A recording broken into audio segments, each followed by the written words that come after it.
Welcome. So today I've got a recording set up to help you with the 1.23 unit test part 2. So first thing I want to do is just show you where to get this. Let me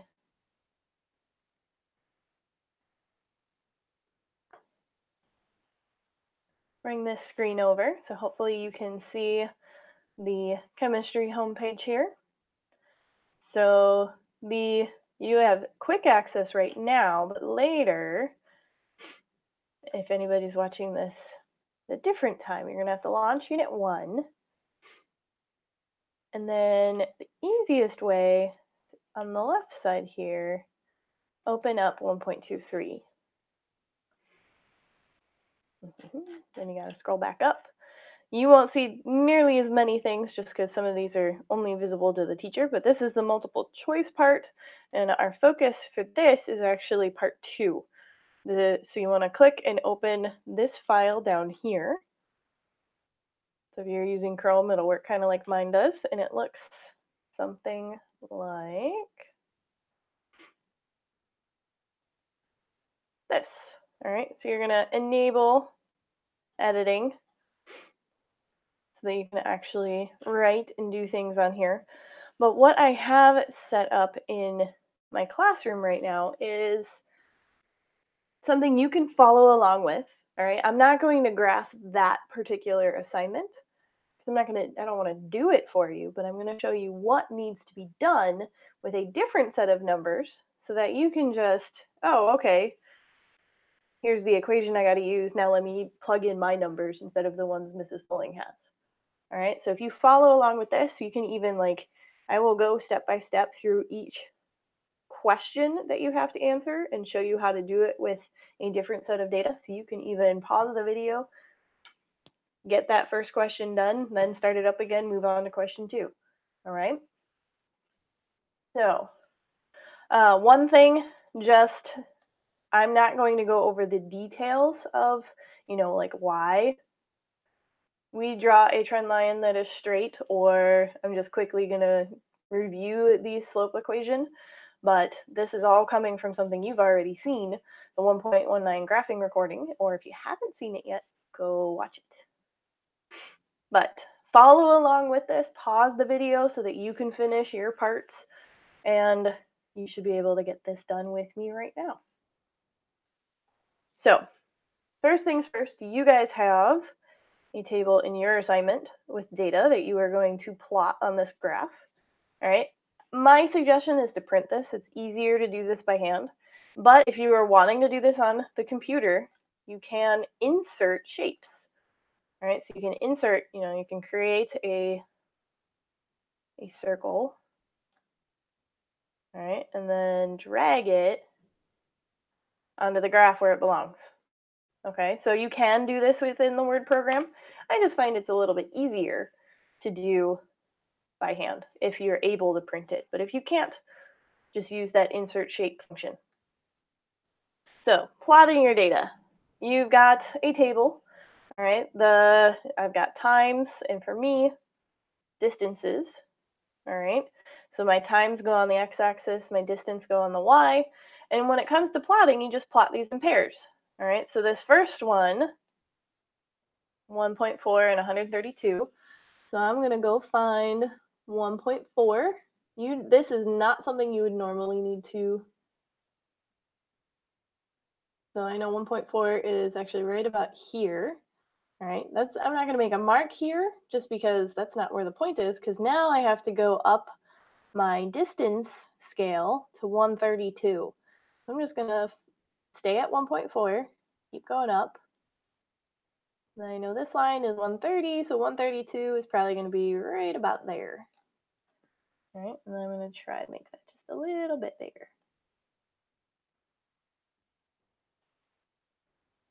Okay, so there's my first dot. Second one, 2.7, probably kind of between the 2.5 and 3, and then 107. So I'm going to go up. All right, those of you that know what you're doing as far as plotting these, feel free to fast forward. If this is something that you are not so familiar with, keep watching. Let's see, 5 is easy, that's on the line. And then 88. Following 5, there's 80, there's 90, 88 is just before 90. I'm going to put that there. 7.2. And then 42. I'd be right about there. I'm making this a little bit bigger so it's easy to see. And last one, 9.5, so right in the middle between 9 and 10.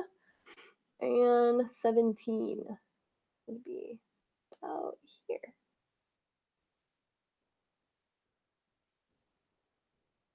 All right. So there is my data plotted. So that's your first step, is to plot your data. Then I'm copying this so that I can bring my graph over to the next one.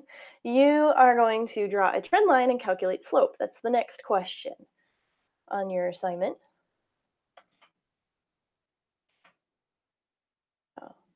Oh. And even when I'm not actually technically teaching, I still run into those issues. So here's my graph. Oh, I accidentally stole the little symbol from there. That's okay. It's not blocking my points at all. So we discussed in that 1.19 recording that a trend line needs to be straight and it needs to go through the center of your points. So that doesn't necessarily mean it hits all the points, but it's going to go, through the middle of the space that your points take up. All right.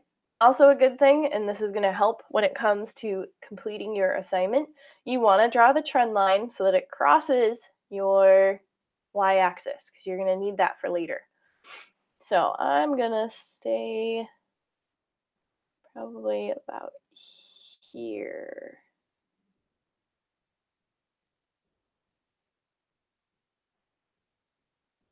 I think that looks pretty good. All right.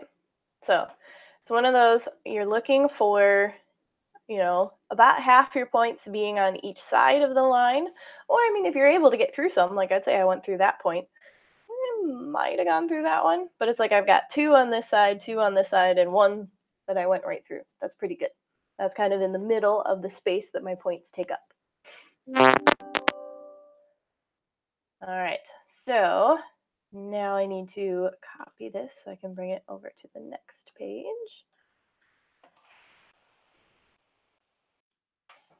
Next thing we got to do is calculate our slope. So I would say at this point, if you haven't gotten this on your graph, pause the video here, get your points plotted. You have the ability to insert a line as one of the shapes as well, so you can get that trend line drawn. And then come back to the video once you have all of this set up. So that way you can follow along with the slope calculation. So to calculate slope, give me a second to format the equation here. You need 2 points. All right, so you're going to need x values and y values. So now I have some more things I need to add to this before.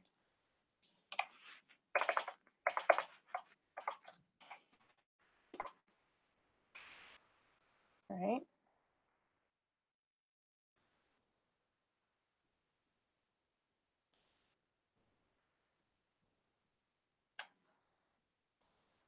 So these little subscripts are just indicating that it's the second y value minus the first y value, and the second x value minus the first x value. All right. And then those variables refer to x and y coordinates of 2 points. All right. So our points you can use if you are lucky enough to get your line to go through actual data points. You can use those.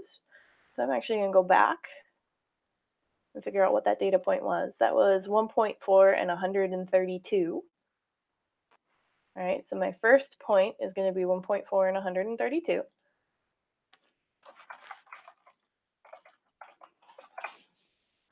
All All right. X value always gets written first when you're doing these. And then your second point, if you go through a second value of your data, use that. Or you can look for, because mine, I could use this one, but that's really technically not on the line. So what I can look for is anywhere along this line where I'm crossing the grid, like right here. I'm crossing through this plus mark on our actual grid, which means I could follow these lines. I know that this is 5 and 80, all right? Or let's see, another spot where we do it, we've got this one down here. So this would be 8.5. And then, of course, this is where this guy comes in handy. That should be the 30 line, all right? So when choosing your points, if you happen to not draw your trend line through 2 actual data points, you can still get a second point, or maybe even both points, by looking for spots where you cross the grid. All right, so I'm going to use this one, 580.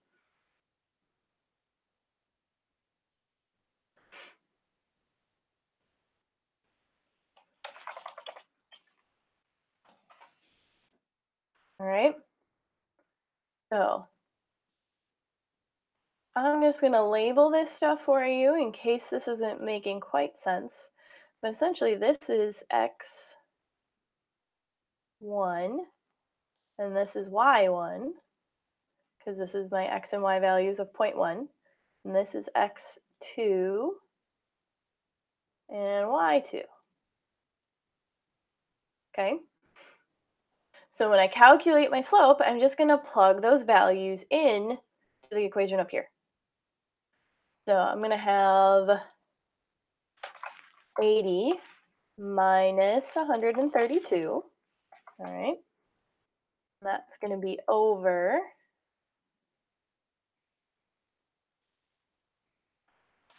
5 minus 1.4. So 80 minus 132 should be negative 52.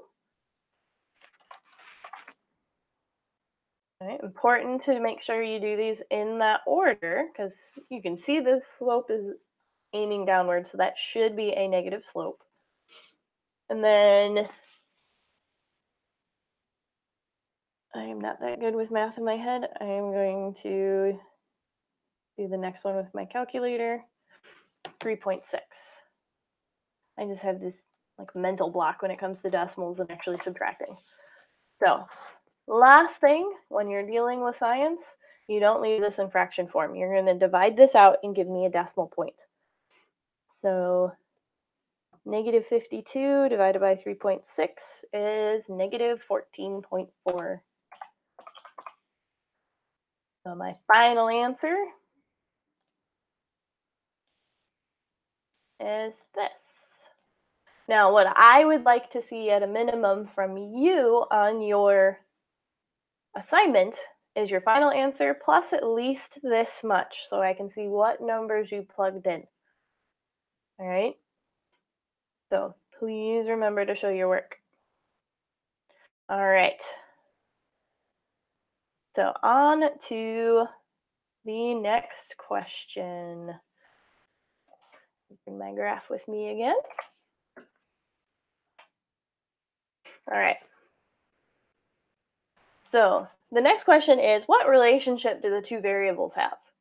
I find that some people are not entirely sure what that's asking. So really what it's asking you is, as the variable that's on your x-axis, so in this case, as time increases, what happens to your y variable? All right, so if you look at this, as time is increasing, as our time goes up, our distance is going down. So my answer to this would be, as time increases, distance goes down. There you go. Okay. So that's all this is asking for, is just, as whatever is on your x-axis increases, what happens to the variable that's on your y-axis. And last question is a using the trend line to make a prediction. All right, so your quiz, I think, asks you what the pressure would be when the volume is 0. Temperature is 0. All right, so like for me, it would be something like this. All right, what was the distance at 0 seconds? All right, so when you do that, what you do is go to the value it gives you. So at 0, follow that up until it crosses your line. So I would say at 0 seconds, it was pretty much 150 meters. All right. So for questions like these, when you're asked to make a prediction about something you don't have data for, you just see where that value falls on your trend line. All right, so for the distance at 2 seconds, so here's 2, I'm going to follow that up, and that's maybe 122 meters, something like that.